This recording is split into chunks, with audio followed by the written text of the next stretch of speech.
It's in the slideshow.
Hello, everyone, everywhere, Zoomers, YouTubers. I'm Vivian, Justin Vivian Bond, and I'm coming to you live from the glorious House of Whimsy in upstate New York, where I am fortunate enough to be your host this evening.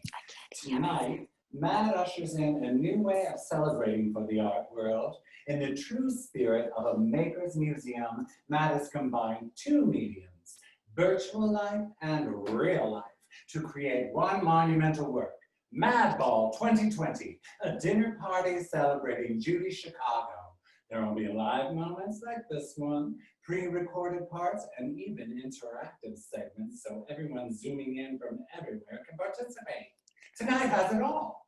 And of course, there is the benefit auction live now on artsy.net. Make sure you get a look at all the goodies in there and get your bids in. Don't forget to keep your eye on the Zoom chat box. Do you see it? We will keep you posted on action, and go ahead and send messages, make comments, and keep connected in the chat. It's the people's chat. So let's get started. First up, we're going live to Michelle Cohen, Museum of Arts and Design Board Chair. Take it away, Michelle. Welcome, everybody, and thank you so much for your patience. And we so welcome you to Madball 2020. I'm here in Amagansett with my husband, Marty, and we're just thrilled that you could be with us. And I now have the distinct pleasure of introducing myself in a short video.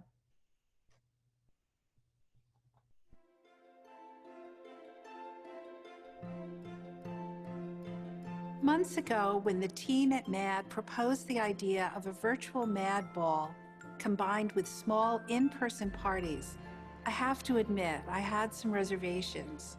They believed in the vision, and tonight is the result.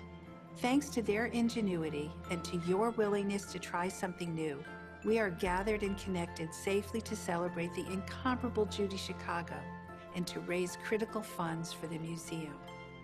I've been involved at MAD for more than 12 years, 4 as board chair. I paused recently to consider MAD's role in our community and why it is a place that means so much to me. Quite simply, this museum stands for craft and its artists, and it always has since its founding in 1956. Emerging artists, established artists, the very youngest just beginning to explore the meaning of art. MAD provides them with a home and gives them a platform to express their view of the world through the lens of craft and handmaking. Unobstructed by traditional definitions of art, Aileen Osborne Webb, a feminist ahead of her time, established the egalitarian mission of this museum, with the then radical aim of celebrating craft. And this remains our mission today, and it is still radical, nearly 75 years later. During this time of social change, I reaffirm my commitment to the MAD mission. and to the importance of craft as the center of focus. Your participation tonight directly impacts our ability to continue our mission. And through your support, we will continue to foster appreciation for craft and offer the most innovative artists of our time a voice. Here is more about how you are making a difference.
I'm just mad for mad. It's like a magical home for artists, isn't it? Now, it's my pleasure to introduce Mad Chief Curator, Alyssa Author. Hi, Alyssa. Hi, Vivian. Thank you.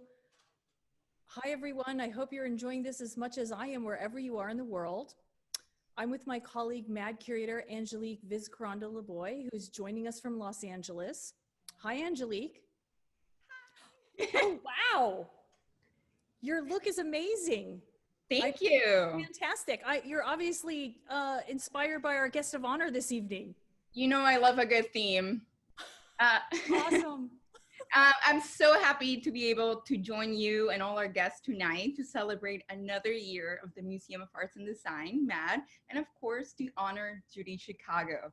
Chicago is an icon of feminist art who boldly chose to prioritize historically marginalized and taboo subjects in art and channel them through an equally marginalized vehicle in the art world, craft.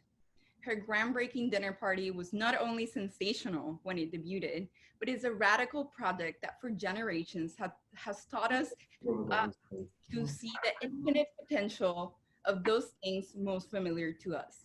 I couldn't agree more, Angelique. MAD is devoted to championing artists like Judy, who through innovation and courage transform the ordinary into the extraordinary, the past while looking forward towards the future. And the future of MAD's exhibition program is full of artists carrying on her example, and I hope to see every one of you in art galleries soon. Cheers now, to that. Let's take a tour of the dinner party itself with Carmen Hermo, the curator at the Brooklyn Museum, who has this important work in her care. And not to be outdone by you, Angelique, I'm going to channel Judy Chicago with a pair of purple tinted glasses. Fabulous.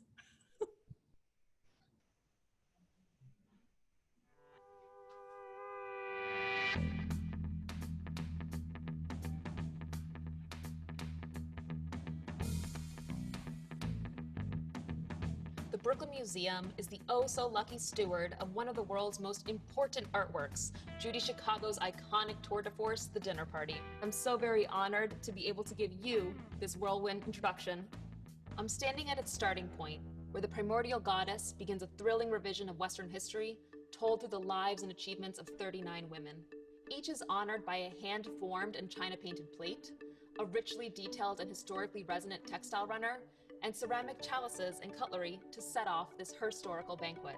But these 39 women are not alone. The names of 999 other women fan out across the heritage floor, showing a diverse lineage of women connected by time, place, and social roles, and emphasizing that we exist in a continuum of hope and of progress. I wish I had time to introduce you to each and every one of the 1,038 women in the dinner party, but Zoom fatigue is real. Instead, I'll call out a few exemplary place settings. Here, you can see how the vulvar motifs of the dinner party reinforce women's generative contributions. In this case, the sacred, mythical female forces responsible for the growth of flora, fauna, and humanity.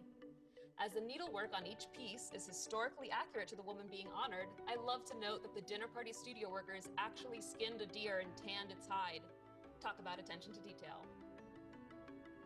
We're moving ahead a couple millennia. Now, let's take a sumptuous pause at the setting for Baroque painter Artemisia Gentileschi. Here, we can see how the dinner party's details convey distinct and specific information about the honored women.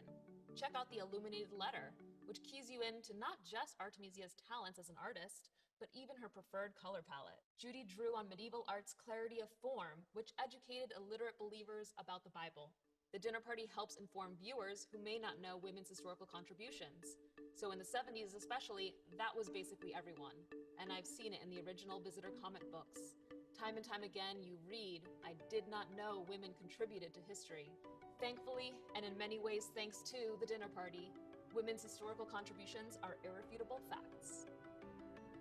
As you'll hear shortly in an interview between Judy and Elisa, Judy's incredible impact on art history is not limited to the dinner party. From radically liberated earthworks to pioneering pedagogy to tackling subjects of masculinity, genocide, and climate catastrophe, Judy has always spoken up and early on the issues that define our society. But 40 years after the dinner party, it still teaches us lessons that remain urgent. Here, we see the mother of intersectional feminism and legendary abolitionist Sojourner Truth. Following Truth, we see Susan B. Anthony, the tireless suffragist. Sojourner Truth is the only African-American woman honored at the table, though Black artists and activists, including suffragists, are on the heritage floor. Truth is not depicted in the same vulvar motif that marks nearly all of the other plates, but in a figurative mode, a striking contrast to Anthony's place setting, glistening red and pink here beside it. For some, this difference distills how second-wave feminism did not allow for authentic images of Black women because the realities and needs of women of color were not central to the movement. When I spend time with the dinner party, I reflect on these perspectives. Judy Chicago set out to redefine Western history. However, a binary view of gender is the main current of feminist thought. Nuances of class, race, and sexuality go largely unexplored. What can we learn from this? Even the most well-intentioned allies in the fight for equity and justice cannot substitute for the authentic and lived experience of those who have borne the violence of oppression. Cultural institutions like museums must empower people of color and other marginalized groups in leadership positions. A seat at the table is no longer enough. The dinner party teaches us to question the canon, challenge dominant narratives, and expand our collective stories. In 2020, it urges us to ask, who is at the table and who isn't yet? Who should step back and support, and who should speak up? Now that I've given you an appetizer of a little food for thought, I'm thrilled you'll be hearing directly from the creative force behind the dinner party and so many other world-shifting artworks. Congratulations, Judy, on your much-deserved honors at tonight's Madball. Judy has had a prolific career and is still producing creative, inspired work today. Recently, I met with her over Zoom to speak about her practice in the style of our virtual program series, Mad Moments. I think you'll enjoy hearing Judy speak about her experiences as much as I did.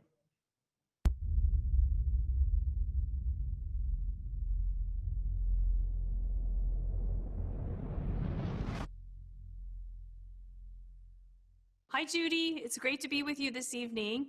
Thank you for joining us and congratulations on your award. Thank you, Alyssa. Nice to see you. Judy, you were at the forefront of the feminist art movement's embrace of craft in the early 1970s. What did you see in craft materials and techniques that others couldn't? Well, I think one has to back up in terms of my career and realize that almost from the beginning, I was interested in fringe techniques, probably because techniques that are not wedded to art historical practice have a potential, an expressive potential that hasn't been explored yet. So, of course, nobody commented much on my use of plastics or spray paint or car paint or car hoods, because those were all connected to the masculine world. Hence, I was, quote, moving up. It was only when my interest took me first to China painting and then to needlework about my choice of materials, because in that case, I was, quote, moving down because of the gendered nature of craft and technique, which is ridiculous. But it wasn't that I set out to use crafts from women's world. It was that I became attracted by China painting because of wanting to fuse color and surface, as I had when I sprayed acrylic lacquer on sheet acrylic, so that the color and surface would fuse, but I wanted to use a paintbrush, and I saw a China painted plate. However, it did not escape my attention that I was setting out to tell a women's story, that is, women's history, through a woman's craft, because by that time, China painting was entirely in the hands of women. And again, it was an aesthetic problem that got me into designing for needlework. I mean, it's an amazing surprise that even though I can neither stitch nor sew, I have this unaccountable ability to design for needle techniques. I can just see them and imagine them being used for some other purpose than a priest's vestment, a purpose that was more closely aligned with my goal of aggrandizing women's achievements. But I had this problem when I was in the middle of the dinner party, and I already decided that I was going to represent the different women as images, China painted images on plates. But then I realized that plates belong on a table, and I designed these long tables for the plates with tablecloths, but that left a lot of empty space.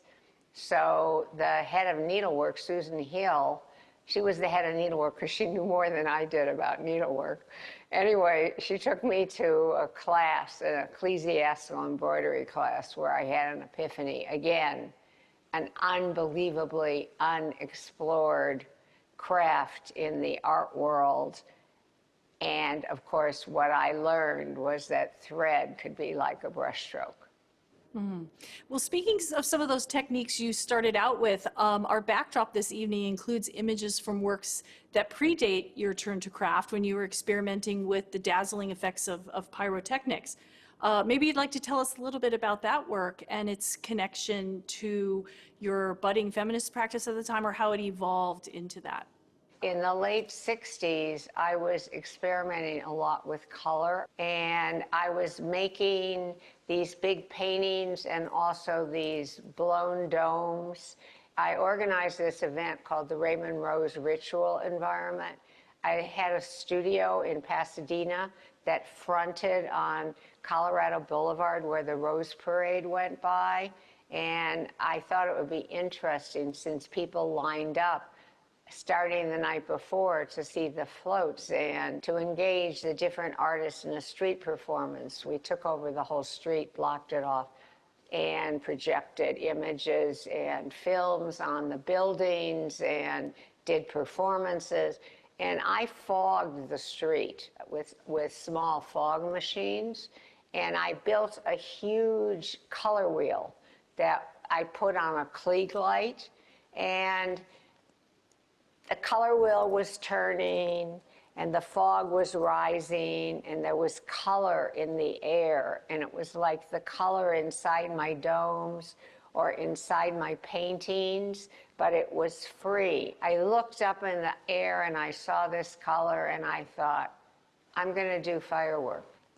I didn't understand at the time that that was a kind of liberatory gesture, you know, that I was about to free my sense, myself, my sense of color, my sensibility, and my practice from the constraints of minimalist or patriarchal aesthetic ideas. And now there's so much interest in my fireworks around the world, actually, that it has become a very major part of my practice. Again, it's great. I'm so glad works like these are known today and that they've been revived because they're really spectacular. And related to that, or related to the pyrotechnic works, and you could put this into the category as with the dinner party, with the birth project, with the Holocaust project and beyond, they all highlight your long-standing commitment to group-based collaborations. There's really hundreds of people who have contributed to these projects. Why do you think you were attracted to this way of working? What excites you about it? Well, I often say when I'm working on a collaboration and for other people it's like a new experience, they're like, oh, this is really interesting. I'm like, that's me, Judy Collaboration Chicago. I've always been interested in collaboration from my earliest days as an artist, but then I used to come up against a lot of male ego. It was really difficult. And it wasn't until I started organizing in the women's community where I met many other people, mostly women, who just love to collaborate. It's easy for us, I think. Although now I'm happy to say men have begun to join that, which is wonderful. Anyhow, again, it goes back to my intention as an artist. Some things are best done by myself in my studio with a pencil or a paintbrush. But in order to realize some of my ideas, which often involve needing more than my own hand, collaboration was definitely in order. And actually, in my practice, I've gone back and forth. And I would say that still, even today, it still starts by myself in my studio with an idea, and then figuring out the best way to realize that idea either by myself, in collaboration with a few people, like in the Holocaust Project, mostly with my husband Donald, or in the case of the Birth Project or the dinner party, with hundreds of people. But it's still the same thing, making art. So Judy, your commitment to changing art history is enormous, and I very much appreciate your vision for a better future. It's an honor to speak with you this evening. Thank you for everything you've done. Thank you, Alyssa. It's been a great pleasure knowing you over these years and seeing you evolve from the young curator in Boulder to where you are now. I celebrate Thank you, Judy.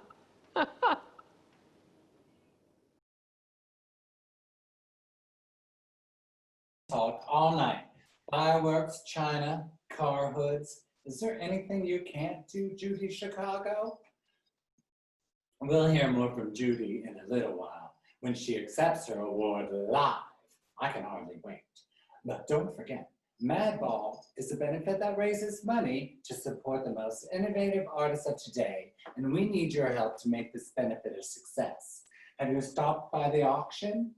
I see in the chat that the bidding is ramping up. Oh, and look, I'm sharing the screen with a donate code, a donate now code. Now, just hover your phone's camera over the code and poof, you can donate. Isn't technology amazing? So, how do we celebrate a feminist icon? With a performance from another feminist icon, of course. Turn up your speakers and listen to this special performance dedicated to Judy by her friend, Roseanne Cash. I'm Roseanne Cash, and congratulations, Judy. Thank you for the decades of inspiration. You've cleared a path for young women all over the world, and we owe you a great debt. Not just young women, but old women as well. The Feminist Institute is more important than ever these days. And also the Museum of Art and Design, one of my favorite museums in the city, where I get some beautiful jewelry as well. You say you may just be one woman laying a brick in the foundation for a more humane world. Well, you've laid many, many bricks, and I hope this is the beginning of a slew of awards and honors in this year of the 100th anniversary of women getting the right to vote. It's particularly apt. I thought I would do this song, and I changed the words just a little bit. They say everything can be replaced. They say every distance is not near. Still I remember every face of every man who put me here. I see my light come shining from the west down to the east. Any day now, any day now, I shall be released.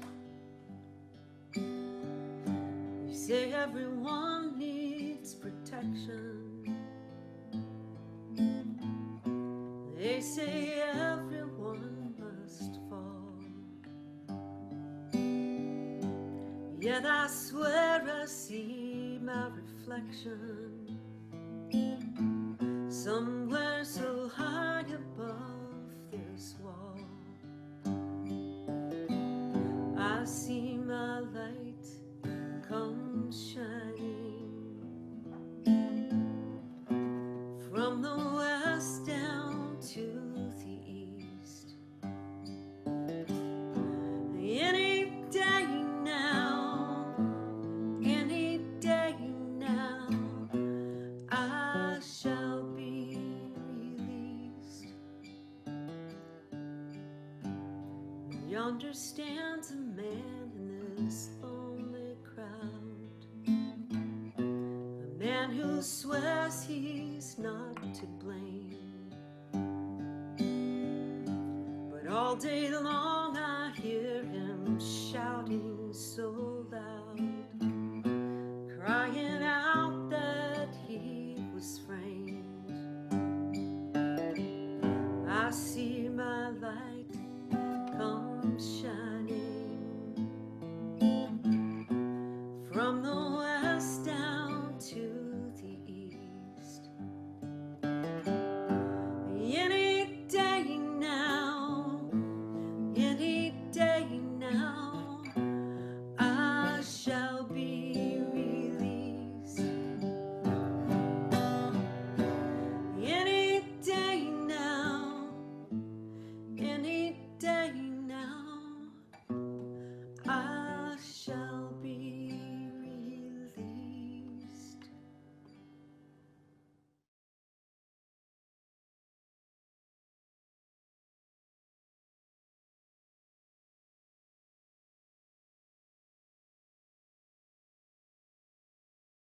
On 14th Street, and I looked over to and I said, Roseanne Cash, I'm a huge fan of yours, and I just want you to know it's taking every bit of strength I have right now to keep from freaking out. And she said, thank you. I really appreciate your restraint.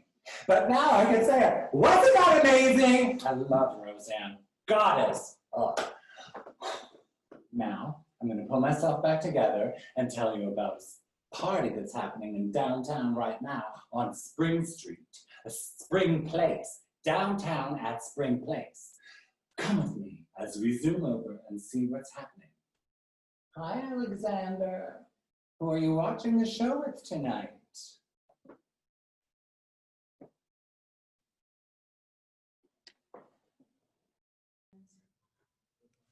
Hi, Vivian. Thank you. The wonders of a live gala, right?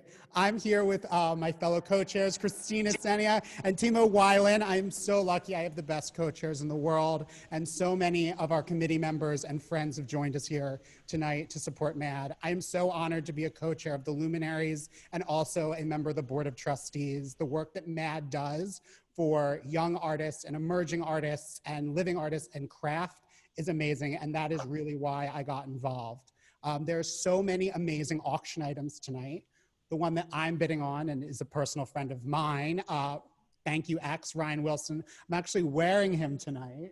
So everyone should keep bidding.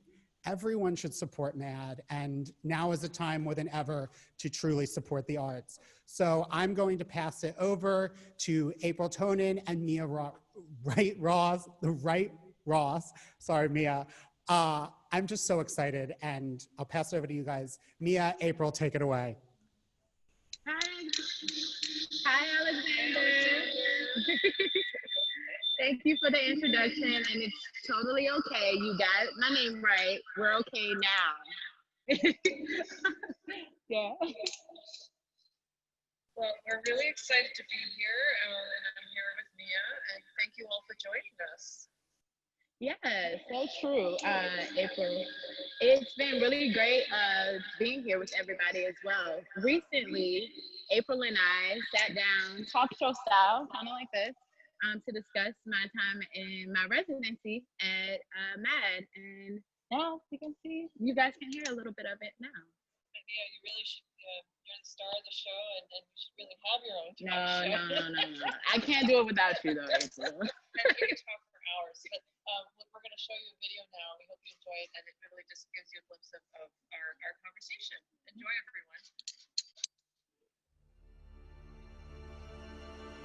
The artists have an open studio space where the public are invited to come in and watch the artists work, to interact with the artists, ask them questions, and really get an insider's view of specific practices in the field of art, craft, and design. It's a really, truly unique program. We have people who come and visit from all over the world as well as down the block to see these artists work, and the fact that MAD places these artist studios in the public eye alongside the exhibition galleries means that we really prioritize the importance of contemporary artists and their practices.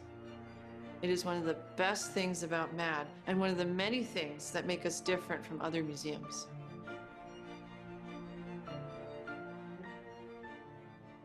Hi, I'm April, and I'm here at the MAD Artist Studios on the 6th floor of the museum. And I'm here to visit with Mia Wright-Ross, who is the 2020 Artist Studios Fellow, and to learn about what she's been working on recently. Hi, Mia. Hi, April. I'm so happy to be back in the studio.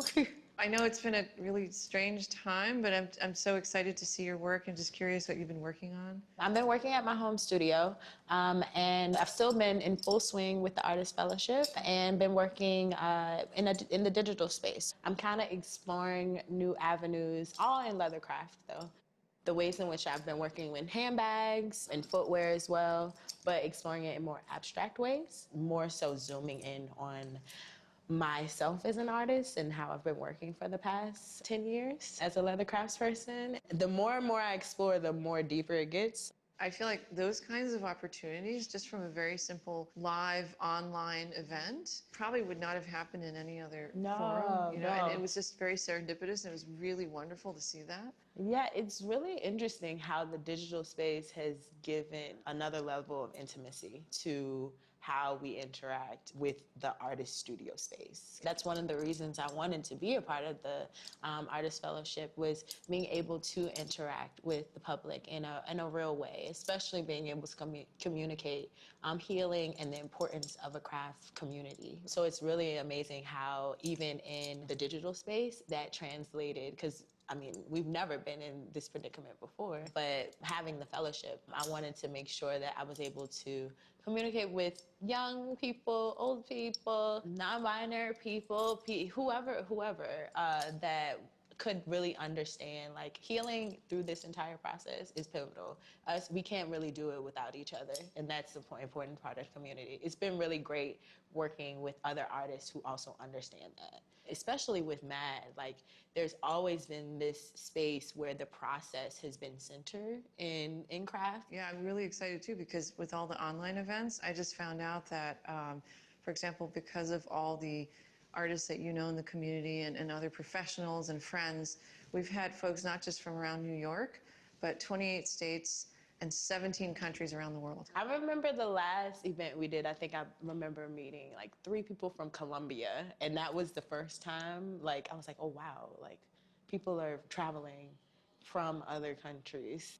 I'm really happy to be transitioning back into the museum space, and to see everyone and interact with people who maybe knew me before the museum closed, and now who may have interacted with us digitally, and even some new people that are just coming back as the museum opens. So whenever anybody gets a chance, come on in and come see some of the new work I'm working on. You get to see some of the past work as well, some of the inspiration boards, and yeah, I'll be here, and come by and welcome to explore. I'm excited to see you guys when you stop by. Bye. Thank you. Mia's work is incredible. Did you see that travel bag? I have to have it. I need it to get from this dining room upstairs. Anywhere, I'm going to travel, and I need it. You know what else I need? That Carrie Moyer Sheila Pepe piece in the Madball auction. Have you seen it? Well, I won't show it to you because I don't want you to outbid me. But there are plenty of other masterpieces in the benefit auction you should have in your life. Take a look. Hi everyone, this is Elisa and Barbara from the curatorial team. There's wonderful work in this year's auction. Barbara, what stands out for you? Well, there really is, Elisa. Sanford Biggers, Shanupa Hanska-Luger, Katie Stout, Caroline Broadhead, Beth Lippman, Carrie Moyer and Sheila Pepe, Andrew Erdos, Ryan Wilson, Lindsay Edelman. There's just so many great people. Yeah, it's an impressive list. I love the Sanford Biggers piece too. That's lot 7, titled Cocaine Mudra. I'm a fan of Sanford's work with antique quilts. This is a paper collage and silk screen with hand coloring applied by the artist, and it brings all his interests together: African American quilting, complex patterning, and Buddhist-inspired imagery. Great. Barbara, could you tell me a little bit about the Caroline Broadhead piece? Oh, sure. Well, Caroline Broadhead's bracelet is made with monofilament and can be made small or large and still hold its shape, so it's really kind of practical in that way. It belongs to a series of pieces Caroline made after a trip she made to Africa in the 1970s. In Kenya, she observed women weaving baskets, and she was inspired to use similar techniques in her jewelry. But really, there's just so many great pieces of jewelry in this auction. It's true. You mentioned Carrie Moyer and Sheila Pepe, and their work in the auction stands out for me too. This is lot 10, the wall sculpture titled Red Sky at Morning. These two artists, one of whom is an abstract painter and the other a sculptor who works with fiber and found objects, are partners in real life. Recently, they began a series of collaborative works that bring their respective painting and sculpture practices together, and I really think this is a wonderful, beautiful example. Absolutely. Did you see the stunning pendant lamp by Lindsay Edelman? Oh, yes, I love that lamp. Lindsay is a young New York-based design artist who really is changing the way that people are thinking about lighting. Her works are one of a kind and often combine a pop sensibility with the use of raw materials, with a result that is both playful and functional. And there's another work in glass that strikes me. It's lot 23, Andrew Erdos's pair of desert moon jars. These are dreamy, unusual works that are connected to his recent project on sublime landscapes, such as the Escalante National Monument in Utah. And last but not least, I want to give a shout out to Ryan Wilson, also known as Thank You X. This is lot 21, a luscious expressionist painting that is part of a larger body of work called Movement. You can escape to another world with a cotton candy sky in this work. I'm really grateful to the artists who've contributed to our auction this year. Yeah, it's really great that they have offered these works in support of MAD. We are most appreciative, and we know the works are going to really great collections tonight. Indeed.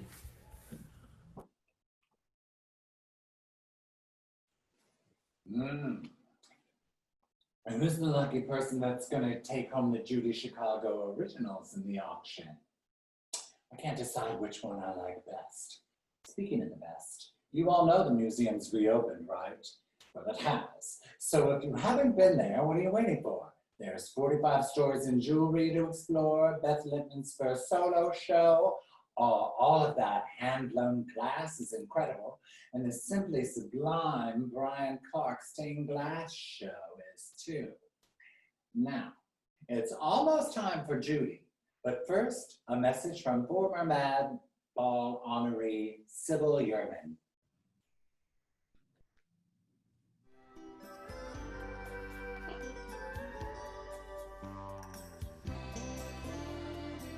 This is Sybil Yerman. David and I are very pleased to be here as sponsors for the current Brian Clark exhibition. We wanted to thank MAD for continuing to celebrate both art and craft and recognizing that there was no clear line separating them. Now more than ever, it's important to support the arts. Tonight, MAD is recognizing Judy Chicago. For us, in the 60s and 70s, there was no roadmap. Judy was a pioneer who showed that women could and should have a voice in arts and culture. In her words, she was simply one woman laying the foundation, one brick at a time, to create a more humane world. But she persevered and was a model for many of us. It's how we built our woman-run company with 90% of the executives being female. We believed, like Judy, no boundaries, no limits. We appreciate her being a pioneer.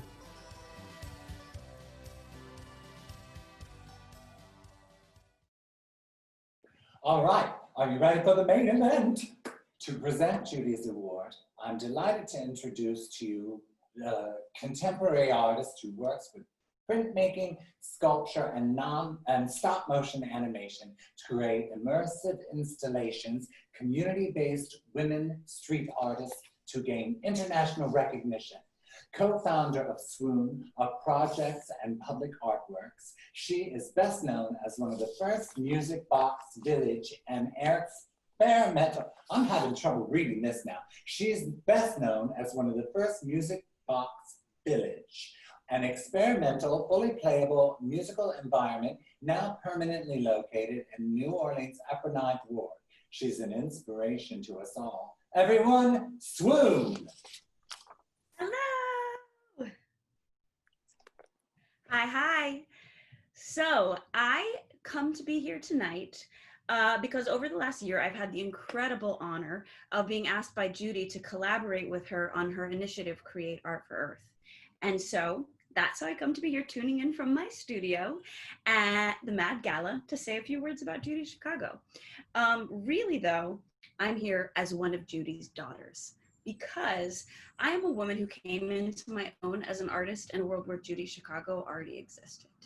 And what that means is that she'd already cleared away countless thorny forests of resistance against recognition that artistic genius can also grow in the minds of women. And so in the space that she cleared out, I was able to stretch my tender little wings and become who I needed to be. And as amazing as that is, to have cleared the space for thousands of women to become who they truly are as artists, that's actually really just part of her story. You know, for me, Judy is an artist who truly has a spiritual capacity to stare into the face of any truth, staring clear-eyed into her own mortality and into the horror of the mass extinction that humans are causing, and yet still coming out with a renewed fire to help others. And when I'm talking to Judy, I'm constantly reminded of the Buddhist tradition of direct transmission of sacred knowledge from teacher to student. You know, as she's relating wisdom passed on to her from Anais Nin or talking about her work against female erasure, I feel as though I'm receiving this current of electricity or, you know, just wisdom and really love in action that's passed down through the ages and carried by Judy.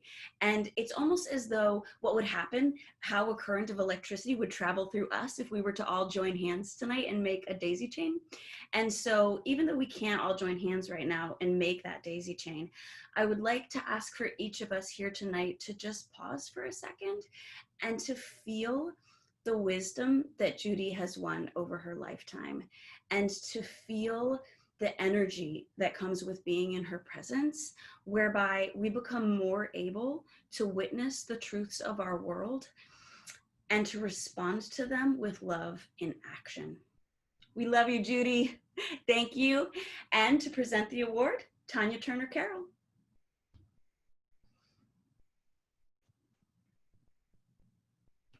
Digitally joining our hands.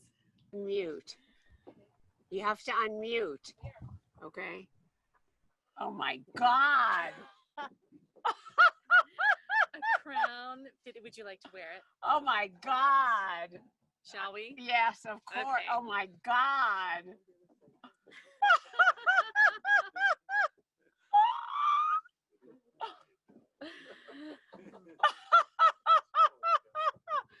Justin, you're right in front of the screen.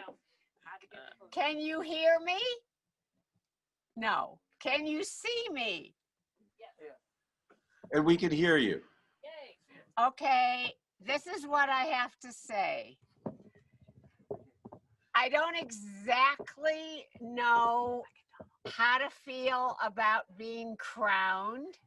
I know that Will Simmons, the brilliant young scholar I encountered when he was a student at Harvard, wrote me today and said that his friend had made my award.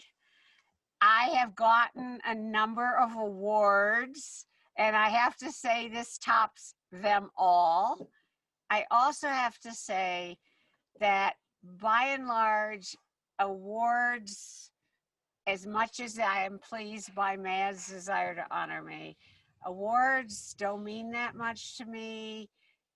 But what has meant something to me is to help Mad, because that has always been my goal, to make a contribution. And I have a long history with Mad, but I've got to say that hearing Swoon talk about me brought tears to my eyes, actually. Callie, I cannot believe what you said. I cannot thank you enough. You forgot to say, I call you what Anna Eastnin used to call me, my radical daughter. And the fact that I have been able to open a space for you and young people means everything to me. As gorgeous as this crown is, that's the great reward. Thank you very much. And thank you to all my friends at MAD. Judy Chicago, everyone, a true inspiration. We're nearing the end of the show, but the party is not over. Don't forget to get your final auction bids in. The auction will be live until tomorrow at 5 p.m. But don't wait until the last minute. I have my eye on that Kevin Hayes piece. Don't you think it'd look wonderful right in here in the House of Quincy? Tina, don't you dare outbid me. I'm all the way from Africa for that. Too soon? Darling, you're gonna have to wait in line for that. I came all the way from Africa for that purse. Yeah, the Dior purse, that is. Anyway, thank you guys for having me here. I haven't been out of my cave since almost a year, thanks to COVID. You know, keeping it very safe with my kids at home and my husband, in case you're watching. They're feeding us very well here. It's nice to be out, taking a break from diaper duty for a change. Sorry, hubby. Anyway, I'm just so happy to be here. Thank you, Matt, for finally getting us out of the house and for getting it right.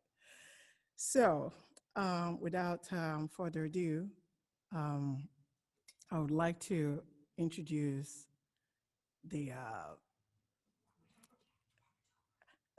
my very, very good friend who is accepting an award tonight. I don't even know if she I don't even know if she's aware she's getting one. Barbara Tober, I hope you're watching with a good glass of wine in hand. I really do miss you. I miss our lunches. I wish I could, hold you and just give you a nice tight hug. I miss you a lot, and you're a very handsome hubby. Anyway, without further ado, I would like to introduce the gentleman who will take this further and tell you more. Barbara Tober's Deputy Director, Terry Scoder.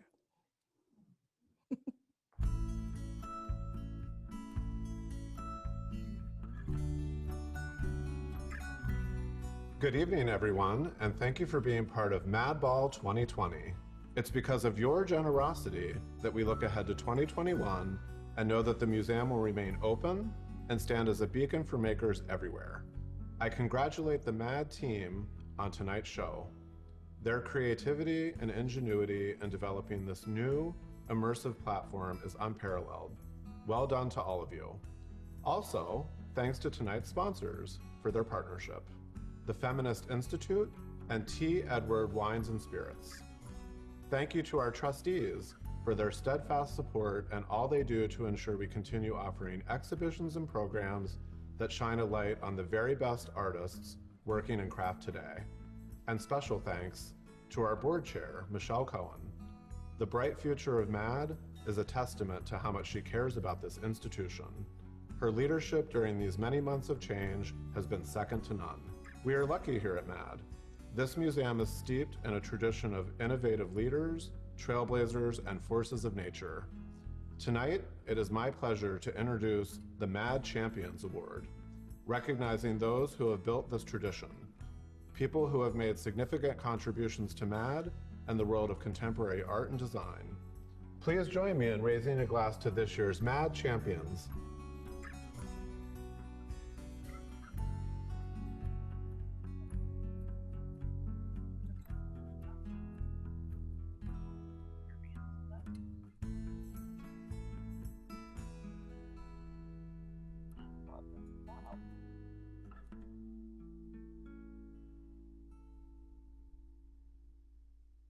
I think it's over. You keep it on just a little bit. Yeah. What wonderful memories we have of these extraordinary couples who have done so much and mean so much to all of us at MAD. I echo Terry's thanks to you, the entire staff, and my fellow trustees for all of you have done throughout 2020 for the museum. I'm proud to be a part of what we do here and to carry on the legacy of the MAD Champions. Before we conclude the program, I want to acknowledge and thank those on the front lines who continue to battle for all of us. We invite you to visit us at MAD.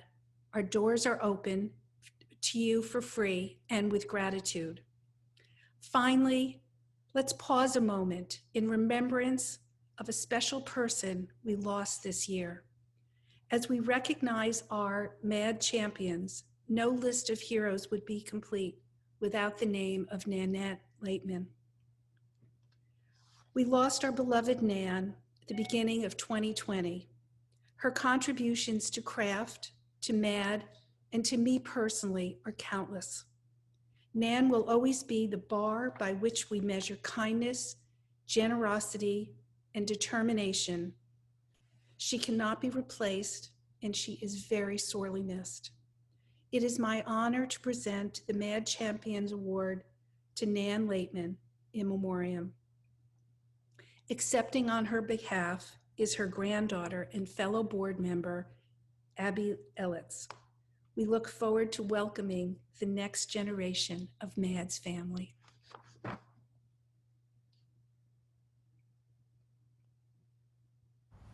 Thank you so much, Michelle. It is a real honor on behalf of my family to accept this award honoring my late grandmother. I know that she is with us tonight in spirit from wherever she is and is smiling down on this very innovative and forward-thinking Madball. My grandmother loved the Museum of Arts and Design with her whole heart. It was really, truly one of the greatest joys of her life to be a part of the MAD community opportunity to champion the American craft movement, to support young artists. It was something that she did quietly a lot of the time and humbly, and yet taught me so much and exposed me and opened me to so many wonderful, amazing artists and works. And her, dedication and tenacity, I know, will be felt in the MAD world for so many years to come. We are deeply grateful for the love and support from the MAD family that came to us in the weeks and days after she died and months. She was an incredibly special human, and I have the tremendous privilege to carry on her legacy by, sitting as a trustee of the museum, and it is something I take great pride in. And we have another generation coming soon, so we hope to continue her love and support of the museum for many years to come. So thank you again, sending lots of love.